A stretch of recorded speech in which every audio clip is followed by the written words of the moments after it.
Hello बच्चों, let's see the question. Two waves of wavelength 2 metre and 2.02 metre respectively moving with the same velocity and superimposed to produce 2 beat per second. The velocity of the wave is. तो बच्चों यहाँ पे आपसे पूछा गया है कि वेलोसिटी क्या होगी वेव की. तो बहुत सिंपल है बच्चों. यहाँ पे आपको अगर हम बात करें की कंसेप्ट की, तो यहाँ पे आपको की कंसेप्ट लगाना है बच्चों. की कंसेप्ट हो जाएगा बच्चों हमारा यहाँ पर. एक तो आपको बेसिक फॉर्मूला पता होना चाहिए फ्रीक्वेंसी का. तो फ्रीक्वेंसी का बेसिक फॉर्मूला होता है बच्चों, फ्रीक्वेंसी का बेसिक फॉर्मूला हो गया बच्चों यहाँ पे हमारा वेलोसिटी अपॉन वेवलेंथ. ठीक है, पहला फॉर्मूला. ठीक है. दूसरा जो फॉर्मूला आपको क्लियर होना चाहिए बच्चों, बीट फ्रीक्वेंसी का. जब दो फ्रीक्वेंसी आपस में सुपर इम्पोज होती हैं तो वहां पे बीट्स क्रिएट होती हैं, प्रोड्यूस होती हैं. ठीक है, तो बीट फ्रीक्वेंसी का फॉर्मूला क्लियर होना चाहिए आपको.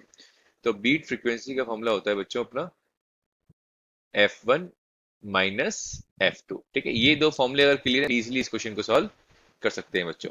ठीक है, तो यहाँ पे हमें ये कंडीशन लगानी है. ठीक है, अब हम लगाते हैं इन कंडीशंस को. ठीक है, तो ये आ जाएगा बच्चों अपने पास.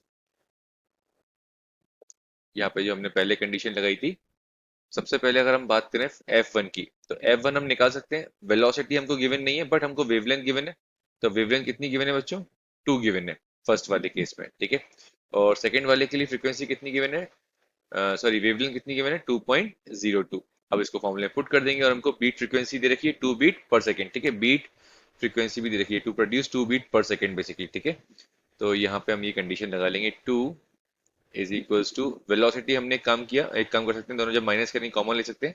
तो ये आ गया 1/2 माइनस 1/2.02. ठीक है, इसको हम सॉल्व करेंगे तो v की वैल्यू आ जाएगी 2 इंटू 2 इंटू 2.02 डिवाइडेड बाई 0.02. ठीक है, जब इसको हम सॉल्व करेंगे बच्चों तो ये आ जाएगा अपने पास.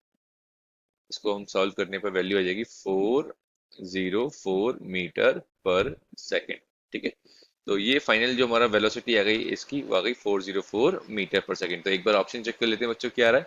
तो फर्स्ट ऑप्शन हमारा इनकरेक्ट है बच्चों, सेकंड ऑप्शन भी इनकरेक्ट है, थर्ड ऑप्शन बच्चों हमारा करेक्ट है, और फोर्थ ऑप्शन भी हमारा इनकरेक्ट है. थर्ड ऑप्शन हमारा करेक्ट है. तो हम कह सकते हैं बच्चों जो हमारा करेक्ट ऑप्शन है, our correct option is third. So basically I hope this solution is clear to you. All the very best बच्चों.